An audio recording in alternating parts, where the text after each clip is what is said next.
이 고대 사회를 보면은 토지 경제 사회예요. 먹고 사는 게 요즘처럼 무슨 장사를 한다거나 공장 가서 일해서 먹고 살고 돈 벌지 않습니다. 다 농사져서 토지 경제 사회입니다. 그러니까 가장 기간 산업이 토지다. 이것을 개인이 소유하고 마음대로 소유하고 영구히 소유할 수 있다 그러면 영원히 빈부 문제는 구조적으로 해결이 안 되는 거예요. 해결할 수가 없어요. 근데 하나님은 어떻게 했냐면 이 모든 토지는 사실은 다 하나님의 것이고 참된 이 땅의 주인은 하나님이고 그것을 하나님의 뜻대로 잘 맡아서 경작하고 하나님의 뜻대로 하는 청지기가 바로 하나님의 백성들인데 너희들이 하나님의 뜻에 따라서 50년마다 어떡하라? 땅을 원래의 주인한테 돌려줘라. 그래서 모든 사람이 50년마다 평등하게 다시 스타트 라인에 서서 그때마다 다시 또 열심히 애쓰고 노력하면은 남의 땅도 살 수도 있고 늘려갈 수도 있고 이렇게 할 수 있고 그래서 뭐든지 50년마다 새롭게 재출을 받을 수 있는 평등 구조를 재창출하는 그런 구조를 갖고 있는 게 신년입니다. 그래서 신년 제도는 평등이라는 가치를 실현하는 거예요. 자유와 평등이 아주 절묘하게 조화되어 있습니다. 대체로 신년 제도를 보면은 그 50년 동안에는 요즘 아주 자유를 다 보내줘서 열심히 돈 벌고 남의 땅도 살 수 있고 소유도 할 수 있어요. 자유롭게 계속 부도 축적할 수 있어요. 그러나 50년 때 가면은 그것을 조절해서 다시 원전에 돌려줍니다. 그래서 지난번에도 말씀드렸지만 이스라엘의 토지는 값이 무엇에 의해서 결정된다고요? 얼마나 비옥하냐, 생산이 잘 되는 땅인가, 이거 가격이 높겠죠. 근데 그것보다 더 중요한 요소가 뭔지 아세요? 신년이 얼마 남았느냐. 이게 사밭도 신년 되면 돌려줘야 되니까 신년이 몇 년 남았느냐. 그래서 신년이 가까이 갈수록 땅값이 어떻게 될까요? 떨어집니다. 우리나라하고 정반대죠. 이 자유자본주의로다 토지의 영구한 개인 소유를 보장해주는 국가에서는 어떻게 되느냐. 땅을 갖고 있는 사람들이 점점 더 땅을 늘려가고 땅 없는 사람들은 땅을 소유해야 되겠다는 긴박감이 생기잖아요. 그래서 요즘 젊은 세대들이란 영혼을 끌어모아서라도 강남에 집을 사자, 서울에 집을 사자는 이런 현상이 일어나니까 땅값이 올라갈까 안 올라갈까요? 계속 올라갑니다. 지금 전 세계적으로 땅값이 올라가는데 농지값이 올라가진 않아요. 다 대도시의 주택지가 올라가요. 산업혁명이 일어나고 대도시의 모든 문화나 경제인프라, 교육인프라가 다 몰려있으니까 의료도 시골에 있으면 못 살겠다는 거죠. 다 서울로 몰려듭니다. 서울의 인구가 계속 대도시 중심으로 형성되니까 대도시 사회는 계속해서 땅값이 올라가요. 그래서 이 대도시에 산다는 게 굉장히 기본적인 그 생활비가 많이 드는 삶이에요. 가장 기본적인 것에 이렇게 저녁 때 들어가서 한잠 자는 공간을 얻는데도 자기 월급의 50% 이상이 막 집어넣어야 돼요.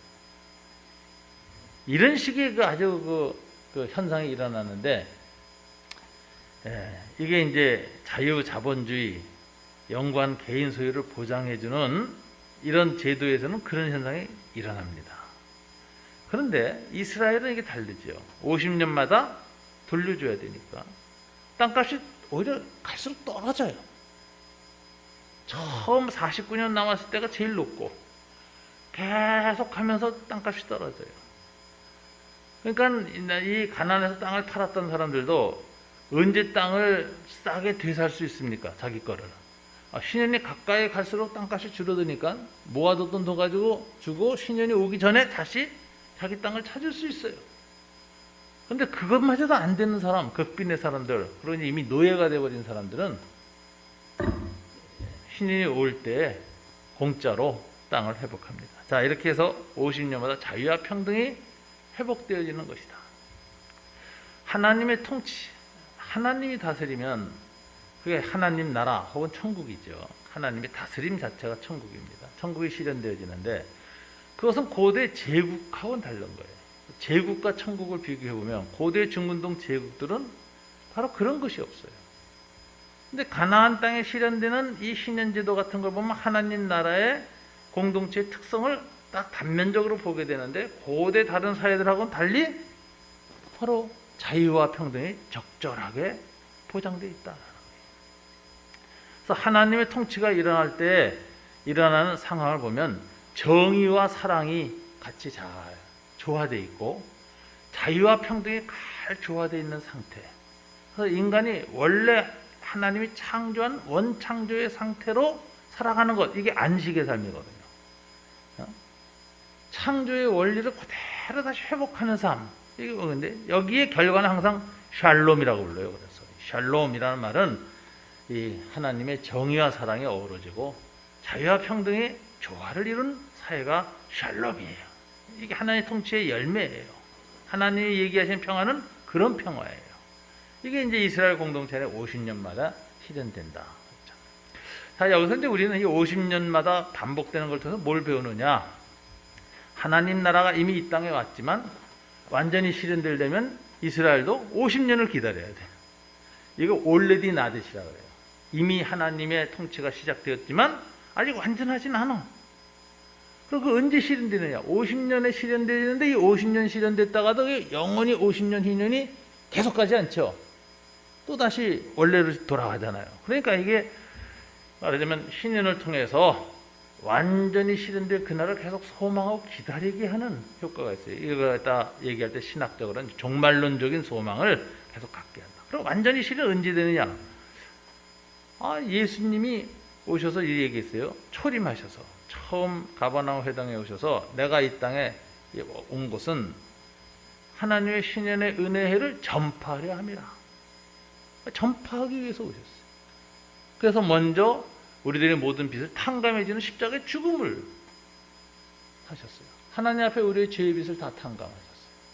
그리고 우리들로 하여금 서로의 죄의 빚을 탕감해주는 용서를 하면서 실질적인 빚도 탕감해주고 사랑으로 나누는 공동체를 구성하라. 이게 올레디 이미 온 하나님 나라예요. 예수 그리스도 안에서. 이게 먼저 교회 안에서 실현되는 거예요. 이걸 초대교회가 실현했습니다. 지난주에도 살펴봤지만 사도행전 2장에서 성령이 충만히 임하자 이들이 다 유무상통하여 버는 건 능력껏 개인적인 능력으로 벌었지만 그러니까 그런 측면에서 이제 초대교회 공동체는 공산주의 모델 아니다라는 걸 제가 말씀드렸죠. 공산주의는 생산수단을 국유화하고 공유화하는 거예요. 그게 아니고 각자의 창발성, 각자의 노력, 각자의 그 선택에 의해서 자유롭게 직업을 택하고 일할 수 있도록 다 돼 있어요.